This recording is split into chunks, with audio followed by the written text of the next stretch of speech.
Halo, perkenalkan, nama saya Muhammad Nur Salam dengan nomor NIM 180.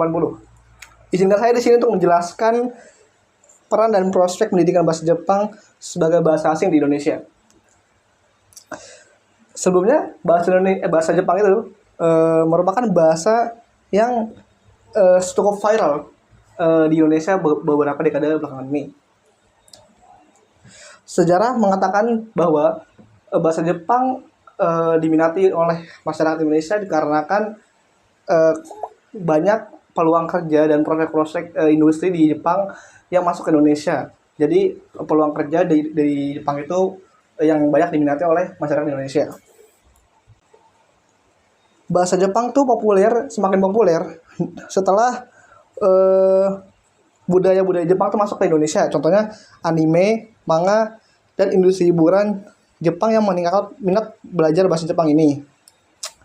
Selain itu juga kesempatan karir yang tadi saya bilang juga itu yang mempengaruhi mengapa bahasa Jepang itu sangat diminati di Indonesia sampai saat ini. Kita lanjut ke peran pendidikan bahasa Jepang di Indonesia. Peran bahasa Jepang di Indonesia sendiri itu memiliki tujuan untuk membantu berkomunikasi dengan lebih efektif dalam bahasa Jepang. Mendorong pemahaman budaya, yaitu jika seseorang minat dengan bahasa Jepang, dia juga pasti otomatis secara tidak langsung mempelajari budaya-budaya dari negara Jepang sendiri. Berikutnya juga bahasa Jepang itu membuka peluang karir, di mana banyak perusahaan membutuhkan tenaga kerja yang bisa berbahasa Jepang.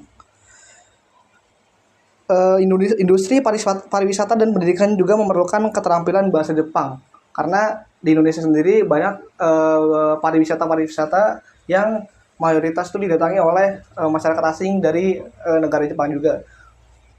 Kemudian ketiga itu ada metode pengajaran bahasa Jepang. Metodenya tuh pertama ada pendekatan komunikatif, yaitu mendorong siswa untuk aktif berbicara dan berdiskusi dalam bahasa Jepang. Yang kedua ada penggunaan teknologi, memanfaatkan aplikasi, video, dan platform pembelajaran online membuat pembelajaran lebih interaktif. Yang ketiga ada pembelajaran berbasis proyek, yang dimana siswa menerapkan keterampilan bahasa Jepang dalam proyek nyata, seperti presentasi, diskusi tentang budaya Jepang. Masuk ke poin keempat, tantangan dalam pendidikan bahasa Jepang. Belajar bahasa Jepang juga pasti punya tantangannya. Namun bukan berarti hanya bahasa Jepang saja. Bahasa-bahasa lain seperti bahasa Jerman, bahasa Inggris, dan bahasa yang lain pasti punya tantangan sendiri. Tantangan dalam bahasa Jepang yaitu kurangnya tenaga pengajar dan fasilitas yang memadai, terutama di daerah tertentu. Contohnya di daerah yang memang akses untuk internet ataupun kendaraan-kendaraan itu susah. Yang kedua ada perspektif masyarakat yang masih meragukan akan bahasa Jepang ini. Banyak yang beranggapan bahwa bahasa Jepang itu tidak cukup penting, tidak cukup baik dibandingkan bahasa-bahasa Inggris. Kemudian kualitas pengajar, yang ketiga. Tidak semua pengajar memiliki pelatihan yang cukup untuk memberikan pembelajaran yang berkualitas. Masuk ke poin kelima, itu ada prospek pendidikan bahasa Jepang di Indonesia. Di Indonesia sendiri kita memiliki perusahaan atau pasar peminat bahasa Jepang industri itu yang cukup tinggi.